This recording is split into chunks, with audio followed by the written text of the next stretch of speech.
Hello guys, नमस्कार, सत श्री अकाल। आपका भाई फिर से आ गया धमाकेदार ब्लॉग के साथ। जैसे कि आप देख सकते हैं अभी हम कहीं पे खड़ा हैं और भाई आज बात करने वाले हैं एक टीचर पे, जो कि इस दुनिया में माँ बाप के बाद जो कि हमें कोई ज्ञान देता है वो होता है हम सबका गुरु।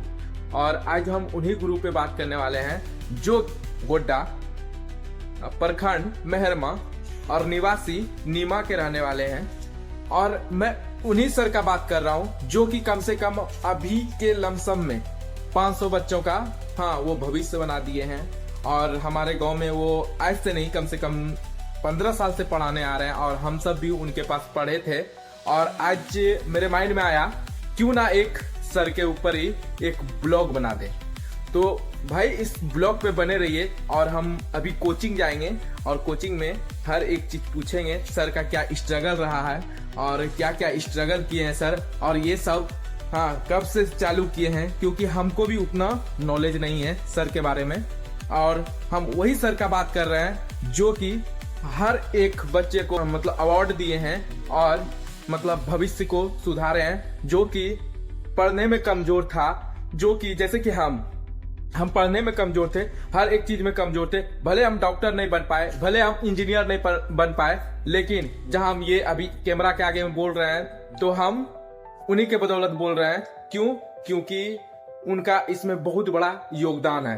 क्योंकि पहले 10 आदमी के बीच में बोलने में हमें हिचकिचाहट होती थी, लेकिन उनके वजह से अभी हम 10 के बीच में बोल पा रहे हैं। तो चलिए गाइस मिलते हैं उनका। और सर अभी अंदर में पढ़ा रहे हैं, जैसे कि यहाँ पे देख सकते हैं बच्चा लोग बैठा हुआ है, यहाँ पे सब बच्चा लोग बैठा हुआ है और सर अभी अंदर में पढ़ा रहे हैं। तो सर के पास जा रहे हैं अभी हम। देख सकते हैं सर उधर पढ़ा रहे हैं हम सबका, देख सकते हैं उधर। और अभी सर अंदर में बैठे हैं तो थोड़ा बड़ा कुछ पूछेंगे सर से। कहा कि हम ये सर के पास कम से कम 5 साल तक पढ़े हैं और मतलब इन्हीं का हर एक चीज दिया हुआ है, जो कि हम अभी आपसे वीडियो के आगे में बोल सकते हैं और बताते भी हैं हर जगह जाके। और ये जी। और दूसरा चीज है कि डिसिप्लिन जी। अगर आप डिसिप्लिन मेंटेन करते हैं जी तो फिर बच्चा आपको भी चाहेगा और शिक्षक भी बच्चों को चाहते हैं जी। बच्चों को कभी भी टेंशन लेके पढ़ने की कोशिश नहीं करवाना चाहिए जी। उनको सब्जेक्ट वाइज थ्योरिकल स्टाइल से अगर समझा के बच्चों को पढ़ाया जाए जी तो उस स्थिति में बच्चा उस सब्जेक्ट के बारे में जी बहुत अच्छे तरीका से अपना अभ्यास है जी। और जिस टॉपिक को आज पढ़ाया है उस टॉपिक को घर में बोलिए, उसको दोहराएगा जी। और उस पर वो अपने से लिखने का प्रयास करेगा जी। अगर आप मैथ पढ़ा रहे हैं तो मैथ का सबसे पहले चैप्टर स्टार्ट से पहले उसका थ्योरिकल चीज बता दीजिए जी। जैसे ट्रिग्नोमेट्री हम अगर चैप्टर शुरू करते हैं तो ट्रिग्नोमेट्री से पहले जी आप ट्रायंगल के बारे में उसको समझा दीजिए जी। इस समकोण त्रिभुज में क्या है, कैसे कर्ण है, लंब है, आधार है, कैसे दर्शाया जाता है, उसके बारे में उसको समझा के और उसके बाद उनका जितना भी सूत्र है सब सूत्र लिखाने के बाद उनका चैप्टर शुरू करना चाहिए। और सूत्र बच्चों को बोलिए कि प्रयास करेगा कि याद भी करे जी। और सूत्र तैयार किया जाता है जी। और सूत्र तैयार करने की विधि से भी उनकी और आसानी हो जाती है जी। और उससे क्या आता है चैप्टर में अगर आते हैं तो बच्चों को चैप्टर में जितना भी हिसाब है उसको बनाने में बहुत मजा आता है जी। और जब चैप्टर लास्ट चला जाता है जी तो फिर बच्चों से एक बार उस चैप्टर को पीछे लेके रिवर्स करके फिर कुछ क्वेश्चन पूछा जाता है कि बच्चे जो पढ़े उसमें क्या जैसे कि मेरे नजर में जब हम पढ़ाई कर रहे थे सर के पास तो उस टाइम कम से कम 500 बच्चा मतलब मैट्रिक से लेके 9 और 10 का तो बच्चा सब मतलब अच्छा नंबर लाए थे और इसे पहले साल में भी लाए थे, उससे पहले भी साल में लाए थे।